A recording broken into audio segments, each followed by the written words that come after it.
Hello everyone, this is Dr. Tania. I am a high-risk pregnancy consultant.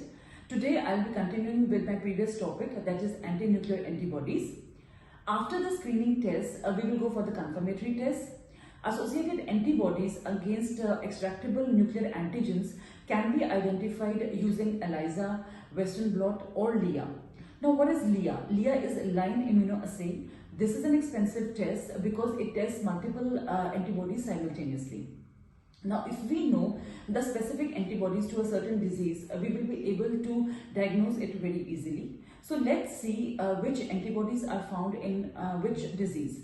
The first one is SLE. So anti-dsDNA are very specific for SLE and they correspond to renal disease and overall disease activity.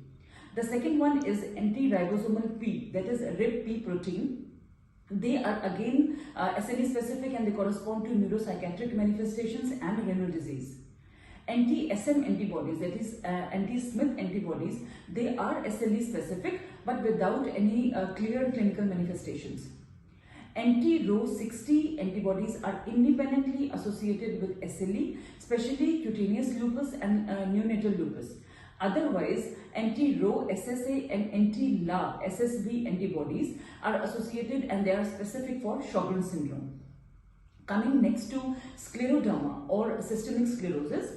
So, anti-centromere antibodies or centromere protein V antibodies, they are specific and they are specific for CREST syndrome. Now, another antibody, that is SCL70 and anti-RNA polymerase. These two antibodies are highly specific for diffuse cutaneous manifestations and pulmonary fibrosis in cases of scleroderma. Now, there are two antibodies, that is PMSCL75 and PMSCL100. They are found in overlap syndrome. Now, what is this overlap syndrome? Overlap syndrome is when myositis and systemic sclerosis, they overlap. If it is myositis alone, then JO1 and anti-MI2 antibodies, they are specific. Coming next to mixed connective tissue disorders, in that you will find high titers of anti-U1-RNP antibodies. Now, if it is rheumatoid arthritis, then rheumatoid factor and anti-CCP antibodies, which are now called as ACP antibodies, they are highly specific. Now, if you see that rheumatoid factor is negative and anti-CCP antibodies are positive, so that also means that it is rheumatoid arthritis, but the early stages of the disease. So this is how you diagnose when you know the specific antibodies to a certain disease.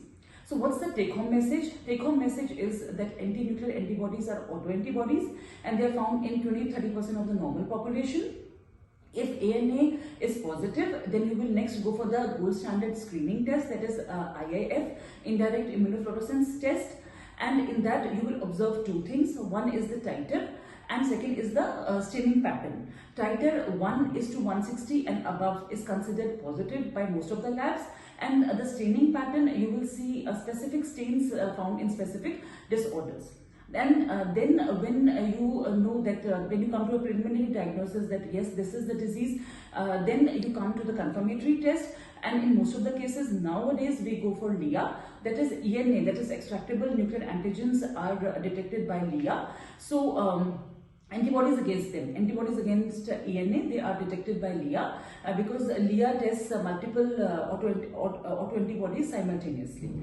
So this is how you will go about in a case when you find ANA being positive. So this is all. Thank you so much.